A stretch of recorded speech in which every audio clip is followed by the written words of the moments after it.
Fala, torcedor, tudo certo? O Grêmio vence o São José, o Mano acerta nas suas escolhas, mas velhos erros voltam a assombrar.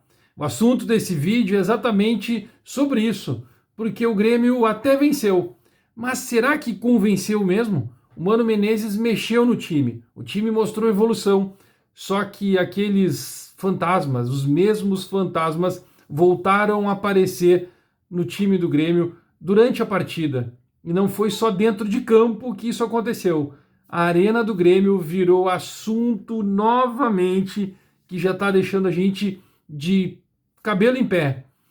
E não foi pouca coisa que aconteceu, não.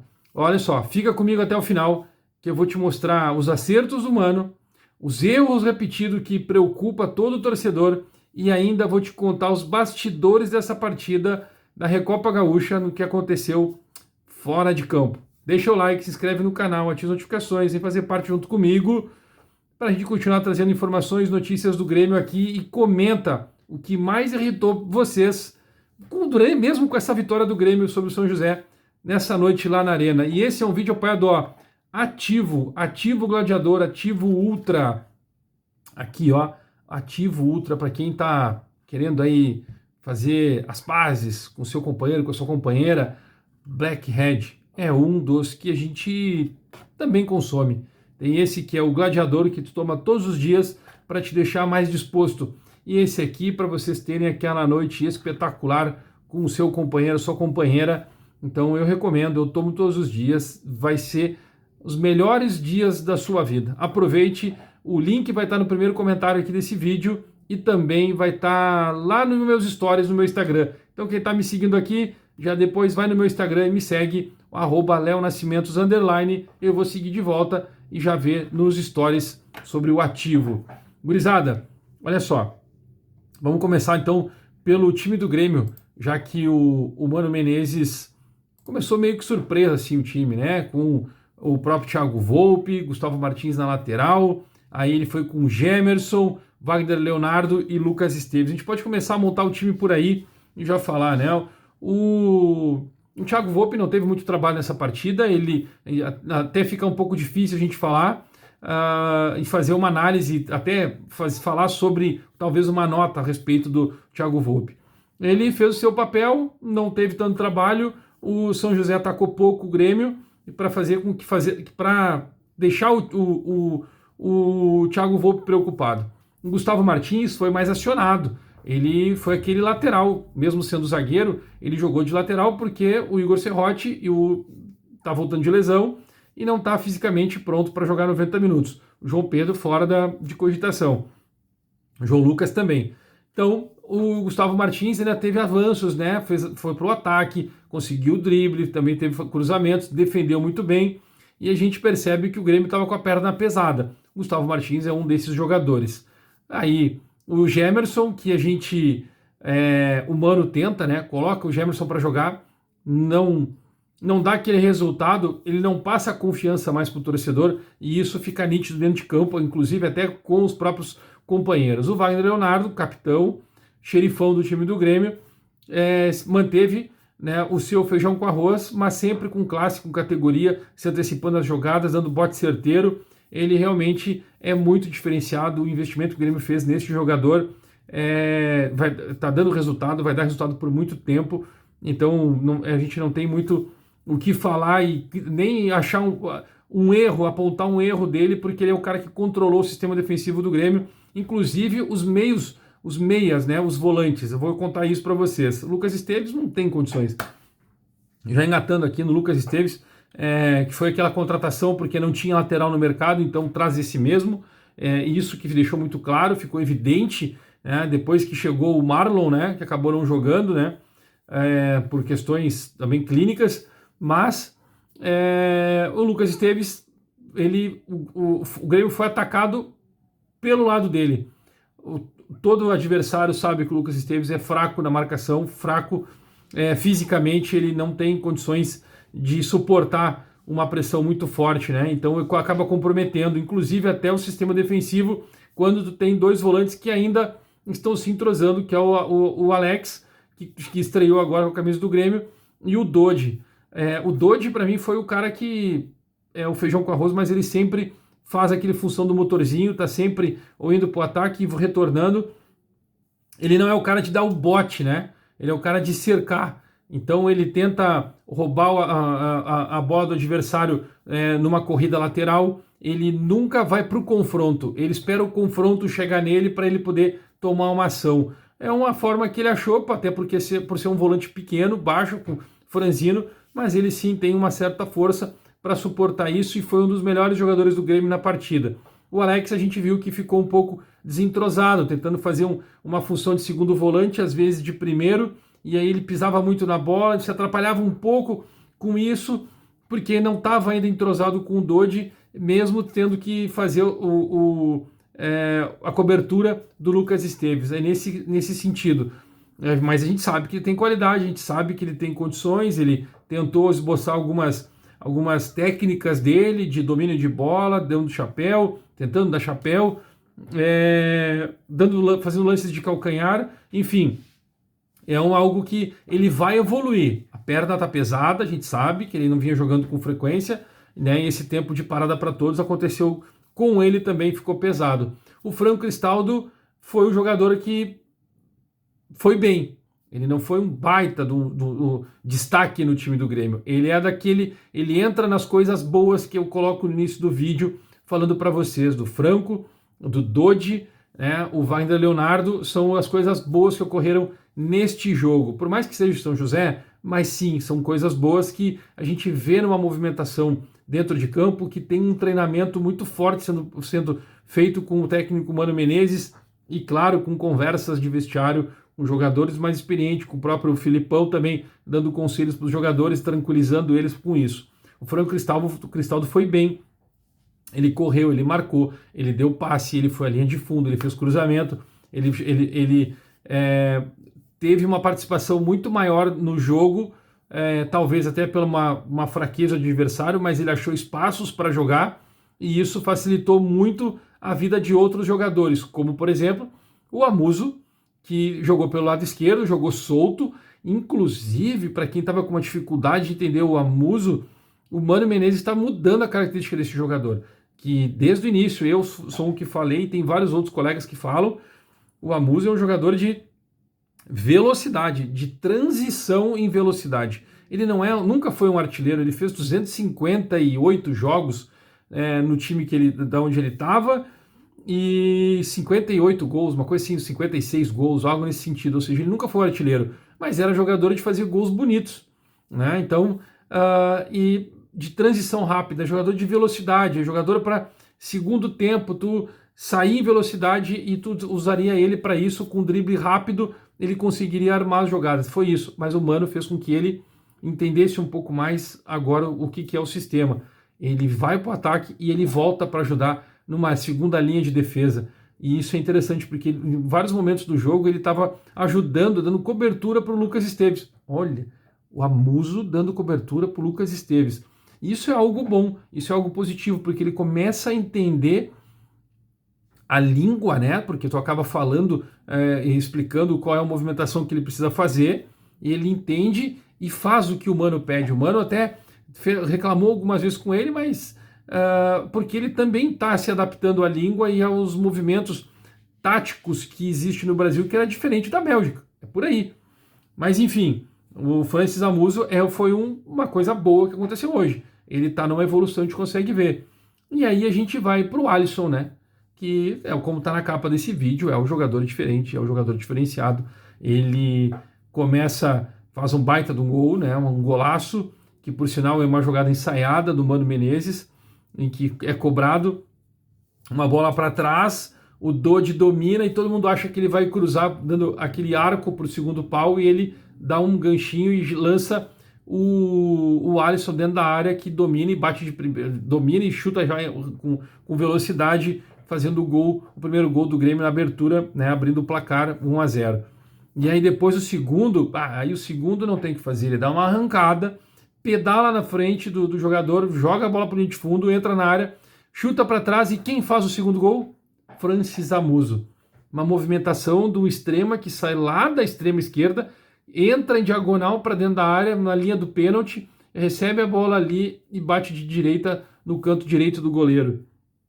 Algo que a gente, na escolinha, a gente faz. Mas ele não fazia aqui no Brasil. Ele não fazia quando chegou no Brasil, no Grêmio. Não conseguia fazer. Ou seja, tem mais um toquezinho aí, um detalhe que é sendo feito a respeito do Francis Vamuso e a gente começa a entender por aí. Então, eu já falei sobre os pontos positivos, as partes, coisas boas que aconteceram nesse time do Grêmio, nesse jogo de hoje. Nós falamos sobre o Wagner Leonardo, que a gente já sabe que é uma referência, já é um acerto, né? A gente fala do Dodi, do Alex, a gente fala do Cristaldo, e nós falamos do Amuso, que tem uma evolução, e do Alisson. Mas aí a gente entra naquela polêmica do Matias Arezo. Matias Arezo, ele começou a partida e não foi muito bem como a gente esperava. Ele não entra bem e termina, sai do jogo, não tão bem assim como a gente queria. E até achei que ele ia fazer um baita de um jogo, uma bela de uma partida, mas não. Ele tem algo que ele faz de diferente. Ele tem uma movimentação dele em que faz com que o Alisson e o Amuso pudessem se movimentar mais, ajudando a criação no meio com o Franco Cristaldo. Foi isso que deixou o Franco um pouco mais livre, porque o Arezo fez com que o adversário se preocupasse com ele e ele saía da área, ele fazia uma movimentação sempre para o lado oposto da onde estava a bola. E a gente percebe que o centroavante ele sempre quer procurar a bola, se posiciona mais próximo do gol para receber uma bola em condições de marcar. E o Arezo não, o Arezo ele faz a movimentação inversa. O Arezo é o cara que eu gosto de falar quando a gente jogava futebol de salão, a movimentação do pivô, ele sempre é para o mesmo lado da bola. Né? Então, assim, se a bola está em saída, está saindo o jogo pelo lado esquerdo do campo, na quadra, a gente está lá no pivô, a gente vai para o mesmo lado, para trazer a marcação para cá e tu ficar com o outro lado para trabalhar. Quando a bola vai para o lado de lá, tu fica aqui, para ficar na diagonal, e aí tu deixa o espaço para o ala passar, né? E aí tu tem essa movimentação. Então a gente volta para o meio para dar esse suporte, trazer a marcação e tu abrir o espaço para a área. São movimentações simples. O Arezo parece que faz a mesma coisa. E aí ele acaba deixando espaço para os meias criarem, e ele não marca. Então, quando ele consegue receber uma bola para fazer um pivô, ele está muito fora da área, ou ele está sozinho fora da área para ir num contra-ataque. E aí, na hora dele finalizar, ele resolve passar. Então, assim, tem poucas vezes, e por isso, além disso, ele ainda faz gols, né? A gente fala que ele faz gols, ele é um artilheiro, mas ele é um artilheiro de poucos gols. Quando ele consegue chegar na área, ele faz. Quando ele recebe essa bola em que o colega entende a movimentação dele, ele recebe uma bola em condições, porque ele se posiciona para isso. Mas às vezes o colega não, né, o companheiro dele não consegue perceber isso. E aí ele tem fica fora do jogo.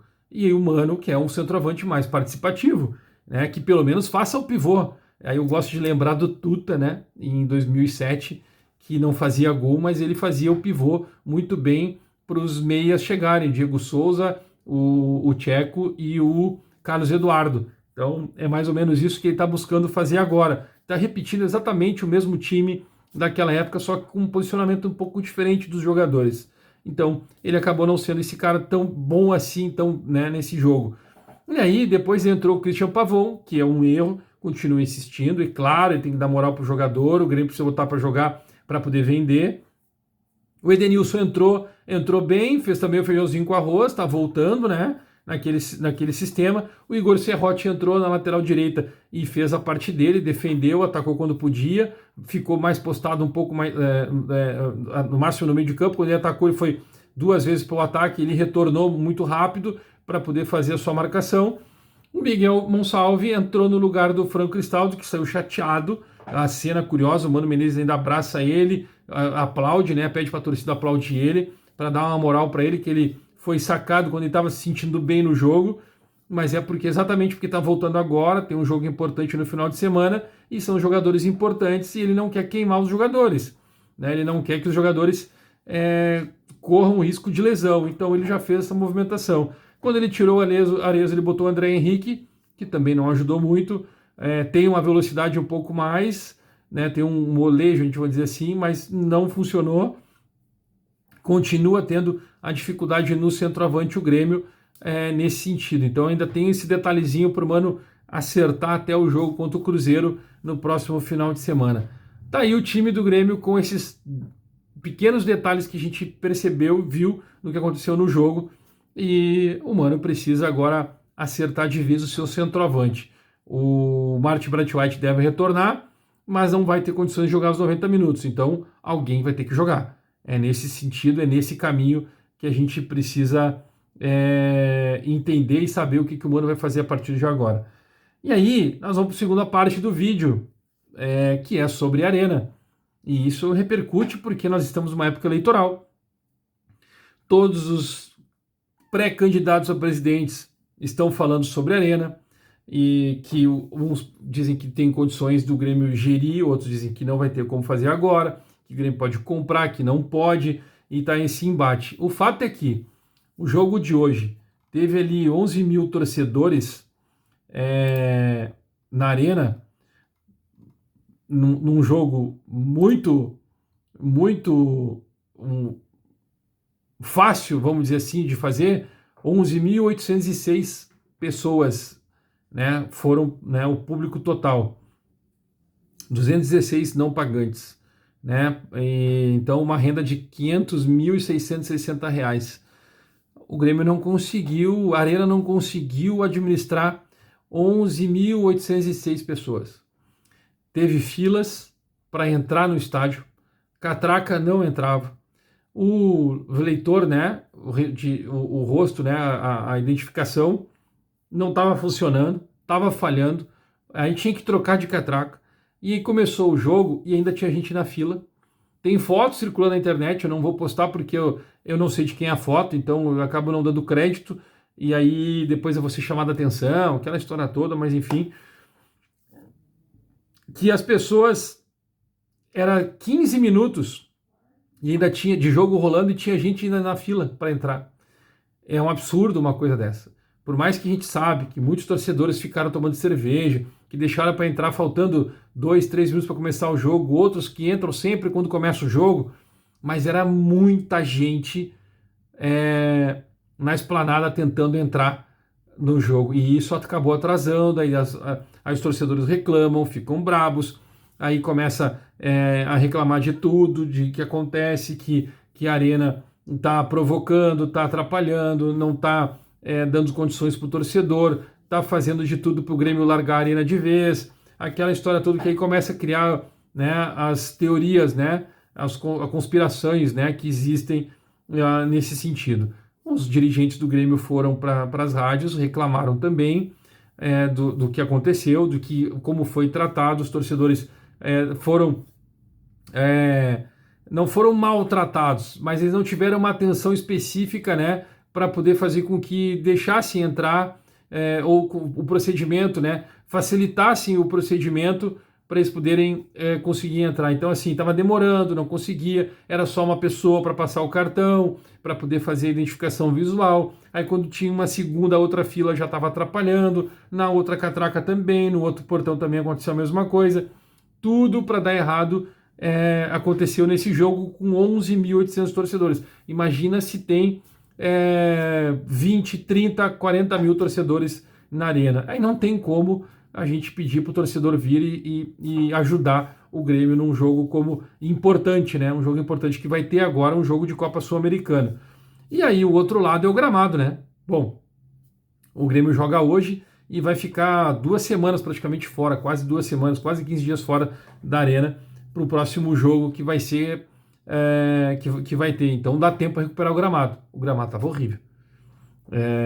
Toda a volta do gramado, né, das 4 linhas, estava horrível. Então tinha uns buracos no meio do gramado, dentro do campo, em que a gente percebeu em que umas falhas, né? Então, assim, continua a Arena sendo a Arena, que sempre foi, com todos os problemas, e eu acredito agora que uma pressãozinha, as coisas vão acabar sendo aceleradas para o Grêmio assumir de vez o controle através aí do Marcelo Marques, né, que vem divulgando, que está conversando e que quer tomar conta da administração e repassar isso para o Grêmio eu estou acreditando, começando a acreditar, né, do que ele fala, de tão convicto que ele está sendo, que as coisas vão realmente mudar a favor do Grêmio a partir de agora. Não sei vocês, o que vocês acharam do jogo, e claro, né, falando sobre a Arena, tudo o que aconteceu nessa noite de terça-feira. Dá o like, se inscreve, ativa as notificações, vem fazer parte dessa moral para mim. Daqui a pouco a gente volta